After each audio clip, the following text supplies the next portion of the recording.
This week, Tim Cathcart from Bearden High School is with us to discuss breaking into cyber from a high school perspective. Then Stephen Turner from Microsoft joins us to sweep away the noise and level set on Zero Trust. Finally, in the enterprise security news, we have 14 cybersecurity startups that have raised funds in the last week, massive late-stage market corrections underway and talks of self-repricing valuations. A private equity firm acquires Imperium. Even more massive amounts of cryptocurrency are stolen.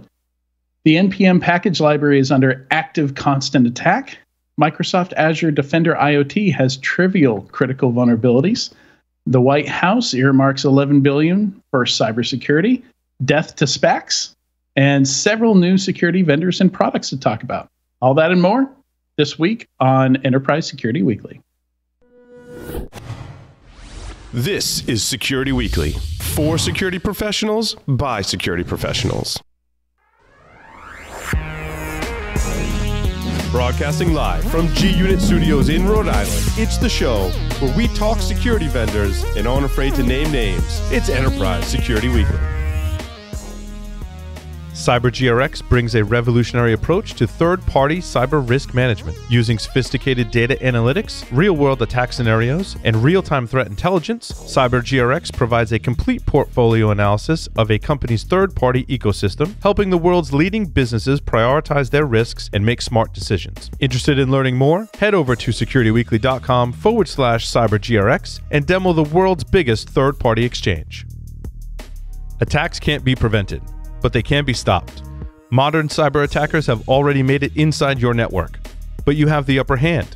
Find and eradicate threats with extra-hop network detection and response, and shut them out before real damage is done. Learn the advanced techniques attackers are using and how extra-hop stops them with a live attack simulation. Register at securityweekly.com/extra-hop. That's extra HOP. Welcome to Enterprise Security Weekly and happy World Backup Day. This is episode 267, recorded on Thursday, March 31st, 2022.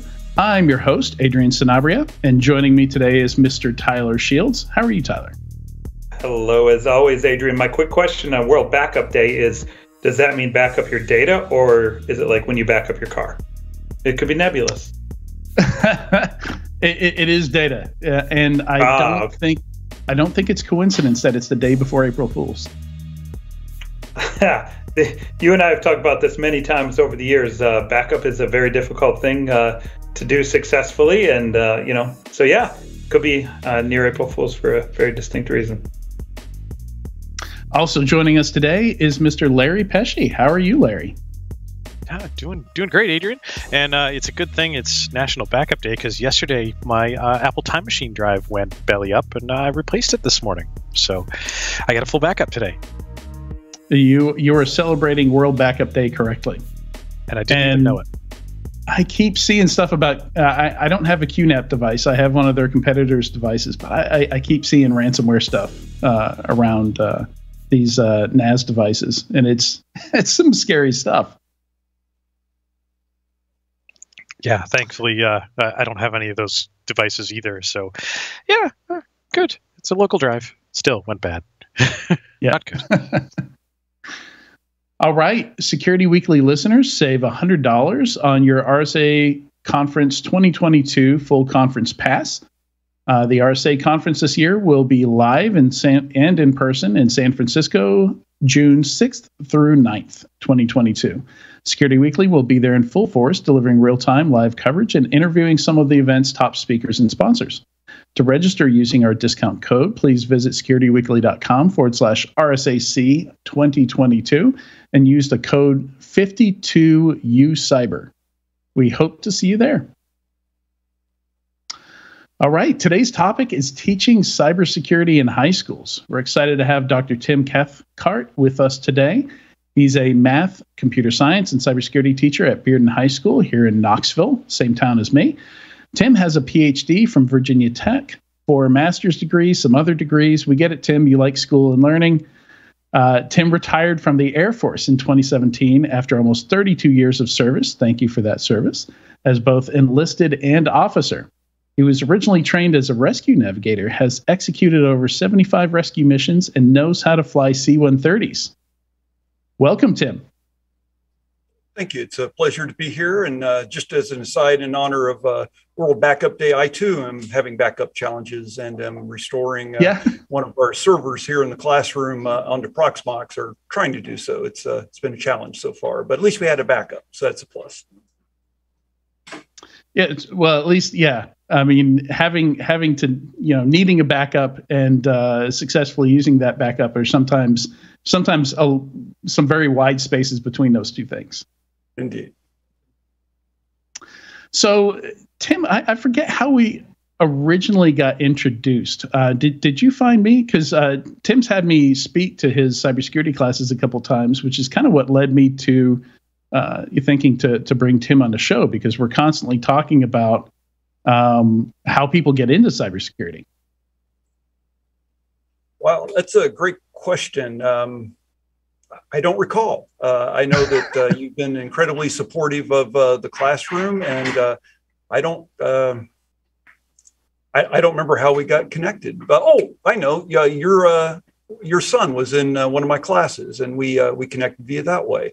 And so that's been a couple years or so. But yeah, it's been great having you and the security background and resources that you bring. And by the way, the kids love you. That you're consistently the top-ranked speaker of all that we have come to our classes. Yeah, it's an absolute blast to get to talk to high school students, because when you talk to peers in the industry, people are afraid to ask just general questions. Everyone's afraid that their question is going to be a dumb question, and they're in front of their peers and things like that, and so they tend to be reticent and or not reticent, reluctant to really dive in and ask questions in a lot of professional environments.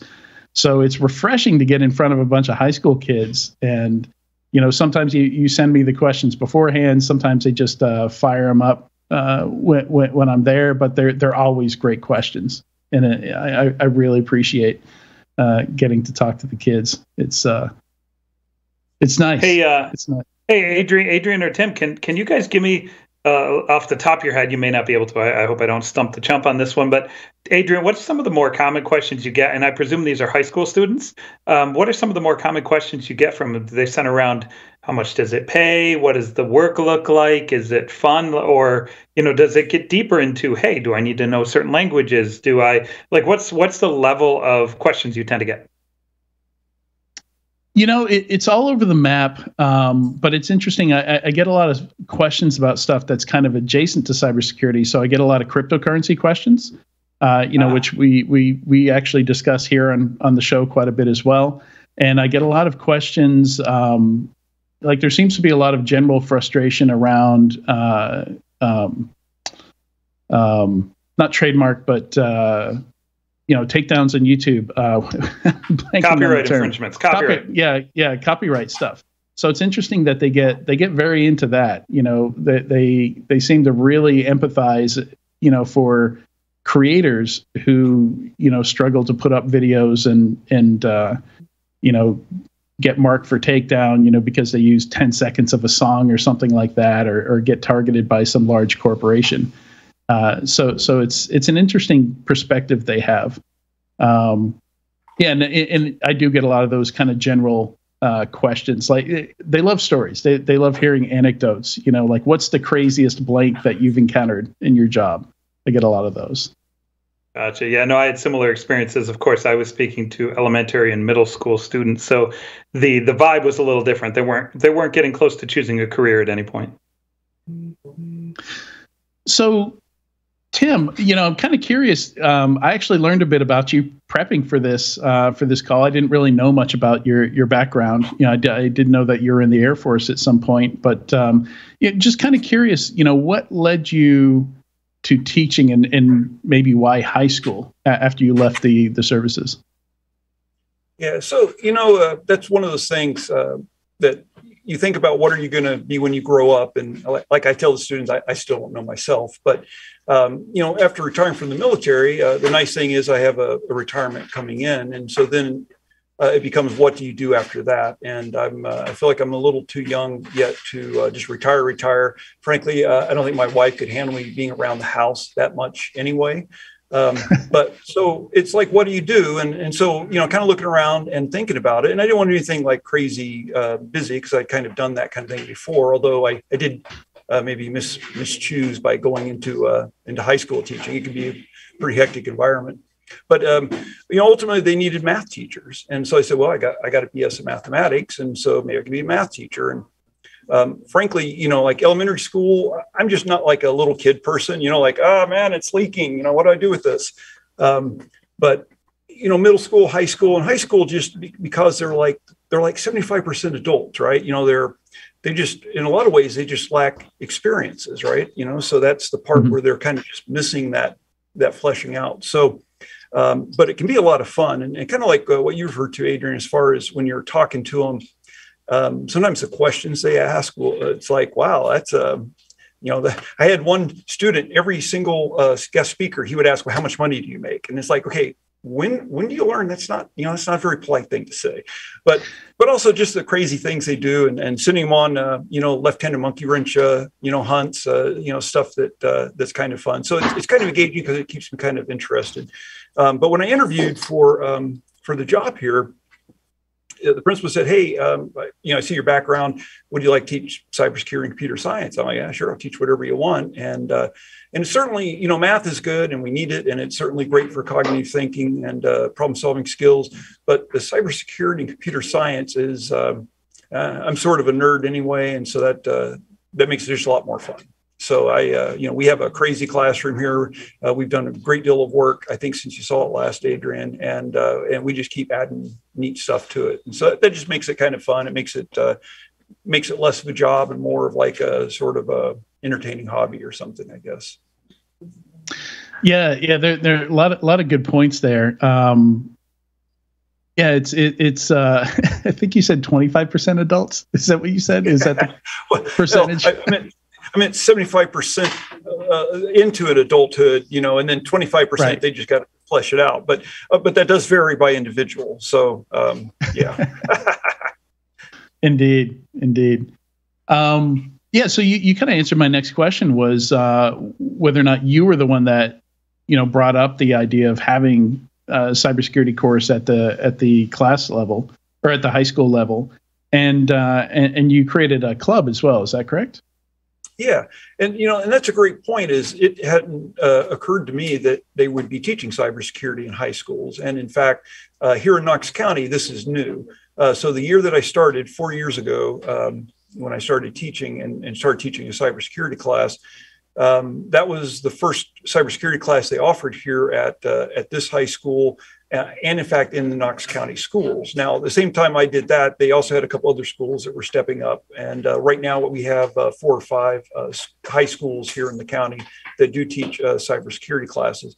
Ours, of course, being the best.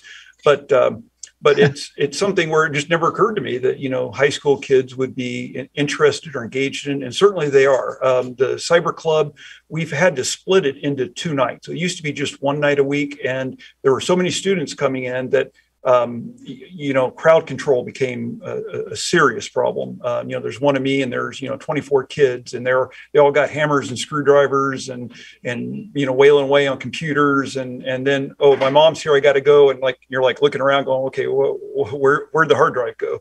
And so it makes for a little bit better crowd control having the 2 separate nights, but of course that makes more work too, because now it's 2 nights a week. But I think it pays off. I mean, we've got kids that have got CompTIA ITF Plus certifications.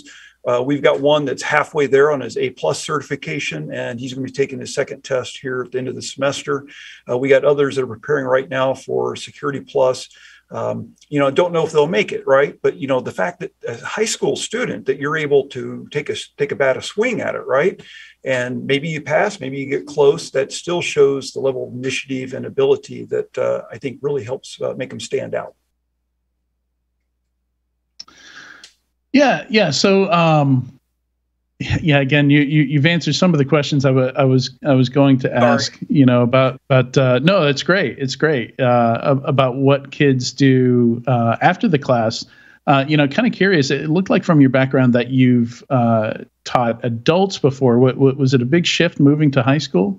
Was that a big? Yeah, chain? There's a lot of differences between, especially military students, right? Because you have a level of control over them that you don't have over high school students. But also the kids can be more fun too. So just as far as their engagement and their enthusiasm, and that can be a lot of fun. I mean, that's probably one of the biggest things, is trying to keep their enthusiasm levels up and enjoying that part of it. But yeah, it is different, and I think different good. But yes, I've taught done both high school and then adult learners as well. So do you start from scratch with them? Cybersecurity is a very broad topic, and can go very deep in certain parts of the discipline. Are there courses that you require or recommend that the kids take before taking your cybersecurity class, or do you just start from scratch? So Knox County Schools has a prerequisite for cybersecurity classes, and that is Computer Science Foundation. So it's kind of a fundamentals class. They give them a little bit of, like, say, web design, coding, cybersecurity, some odds and ends. Usually that's geared at freshmen. So they're coming right out of middle school. They're coming into high school, starting that what am I going to be when I grow up kind of thing. And so that's sort of an introductory class. And if they like one of those topics, then they kind of feed into that track within the school. And we do have, we now are offering, this year we started offering a whole series of classes. So we have Cybersecurity 1, Cybersecurity 2, Cybersecurity 3 / Practicum.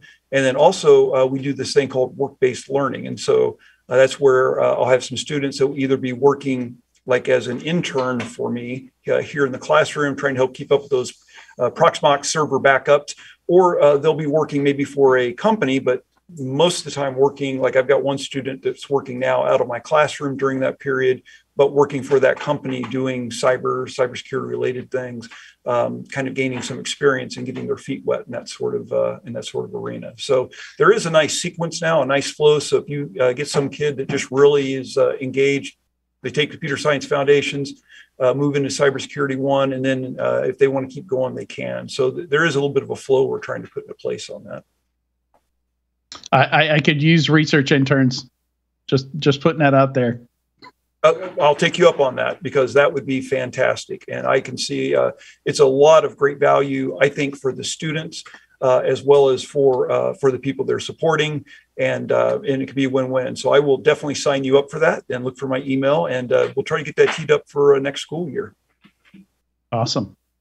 Tyler, Larry, any questions? Yeah, so on Paul Security Weekly yesterday, we also had some folks doing some stuff around education, but more on the elementary school side. And it's sounding like your program is a little bit better off than what we're starting to see with what we saw in the elementary school side. But are there any particular challenges around sort of teaching some of the stuff to students, where maybe even some of the technology in some of these schools is not the best? Our example was elementary school, and that maybe bringing a little cybersecurity primer to some of the elementary school kids would be great. Yet when the technology program there is assigning everyone the same 7-character password that's a dictionary word so that they can log into their Gmail accounts, like, is there like a technology and an education gap for something like this? Yeah, I would say so. I would say your observation about elementary schools is probably right on. And certainly, with the younger kids, it can be a challenge with technology, right? They can be pretty rough on equipment too, as can high school students. But I would tell you the biggest thing I think involves really funding. And So I started this program here. They said, hey, why don't you teach cybersecurity class? They gave me a blank classroom with one computer that was so old that I pretty much chucked it as soon as I possibly could. I think it was a Core 2 Duo for comparison purposes. And I mean, no network, nothing. And so what we've had to do over 4 years that I've been here is we can completely change the whole classroom. And a lot of that is because, a lot of people and kids especially, are very concrete learners, right? You think about the difference between concrete conceptual thinking. So they're very much into concrete. They need to see it and touch it. So I can mumble about, network switches all day long, but if I don't have a network switch to show them, where they go over, they can plug the cables in and they do that kind of thing, it makes it a lot harder, right? So I think that becomes the biggest challenge, is figuring out how do you get the funding to credibly set up a cybersecurity classroom so that the students have really what they need, the resources they need in order to be able to react and to learn in a way that is conducive for the student. To keep it from being so conceptual, and certainly we can talk about conceptual versus concrete, but I found that the more I can give them hardware that they can actually touch and work on, and not just that they're only doing hardware, obviously they're doing software too, but just having it there is really important. So that's probably the biggest challenge, I think, is that, how do you get someone who can go find the money, go figure out how to make it all work, and carry a teaching load as well. There's a lot to it. So I have a quick question for you. I think it's one thing to pull together hardware and things like that. I think it's super important. But at a fundamental level, you as an educator, what do you find the most effective when it comes to encouraging computer science in this case, or STEM in general, right? In your students, what do you find like, hey, if I can get them to see this or recognize this, or if I show them these things, that has the biggest, I guess, hit rate or tendency to light up their eyes and get them excited. Do you have any in your years of experience, maybe trends that you've seen around some of that? Yeah, so I've got an announcement going on in the background here. I'm still at school, so I apologize. But, job comes first. No problem at all.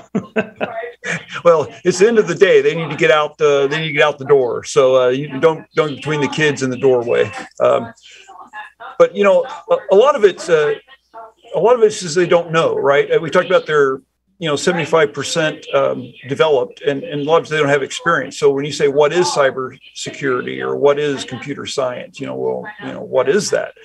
So about half the battle is just trying to figure out how to get them that information and help them understand what it is. So we try to do a lot of interesting things about that.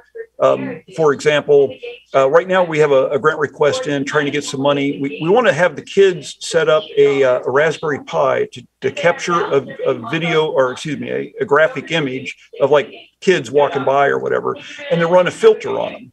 Because if they can run a filter on that and then, highlight stuff, emboss, flip the colors, and we put it out like in a public space, like in our, what we call the West Mall Commons. The idea is maybe that would help them see, well, this is computer science. And that's something that somebody else in this building did, another student. And so, and then they compete maybe to try to get out there. And so I guess it's the how do you get it in their choice set as far as that they could go ahead and do this kind of thing. So yeah, there's a lot to that in trying to make them understand what it is and how it could benefit them and their lives and that sort of thing as well. Does that kind of get at what you're asking?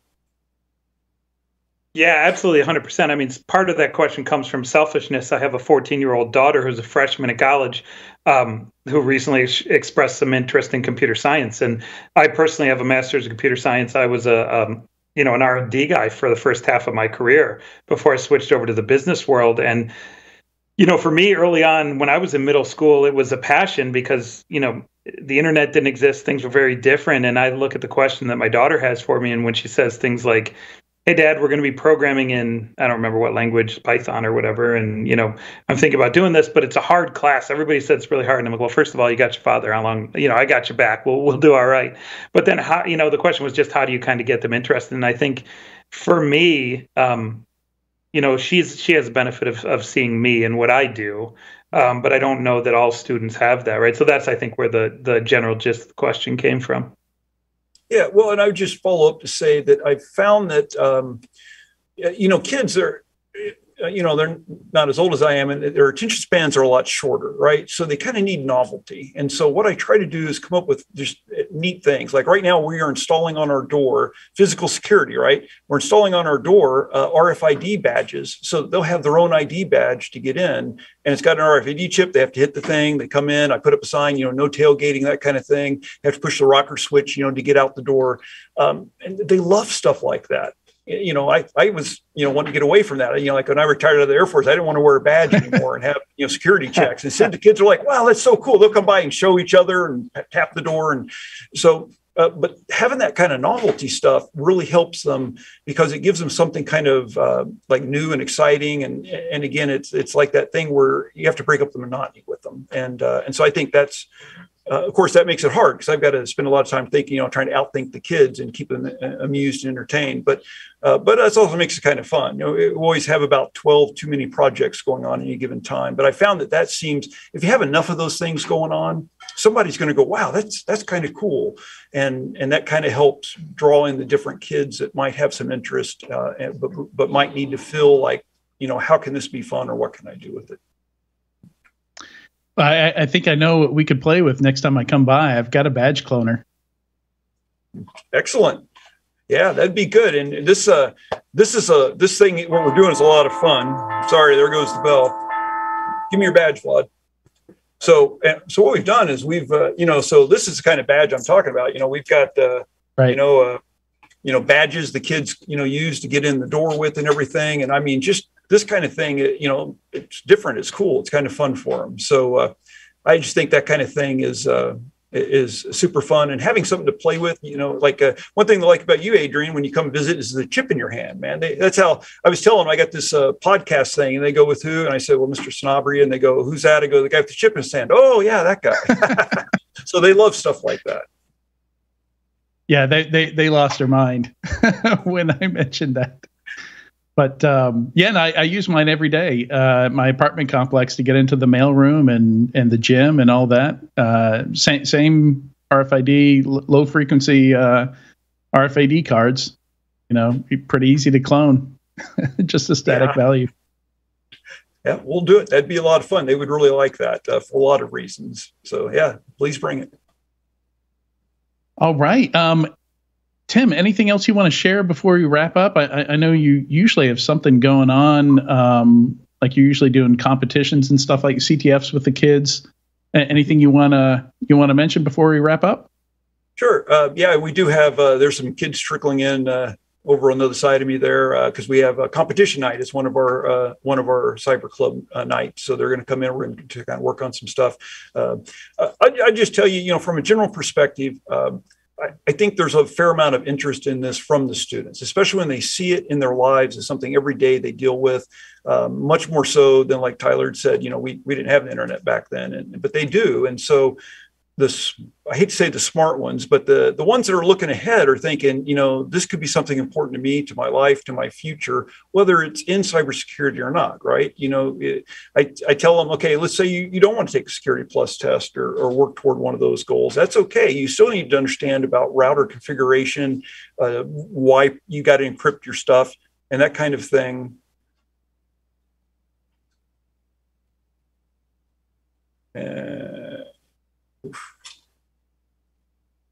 Sorry, are you still there? Yep. You're back. There. You're good. Sorry about that. My screen went blank, and I'm like, darn that technology. So anyway, but the whole idea is that they still need to understand and know how this stuff works so that they can be properly prepared for their future, personal and professional lives. So I think that having interested people like you, Adrian, for supporting the classes, that kind of thing, is super helpful because it shows them who's out there, what's going on. They hear those stories because, like you said, they love the stories because it helps them kind of identify, could I do that? Could that be me? And I would just tell you that for anyone that's interested in supporting your local high schools that might be starting these kinds of programs or have them running right now, there's really two things that we as the teachers need.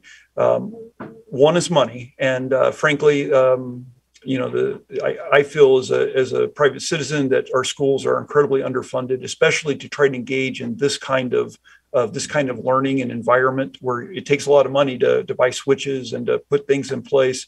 So money is incredibly important. And the easier you make it for a teacher to figure out how to get the money from you and to put it into the classroom, the better, because I got to say, I spend a lot of time writing grant requests. Now, of course, I make the students write about half of it, but I still got a lot of editing and stuff to do.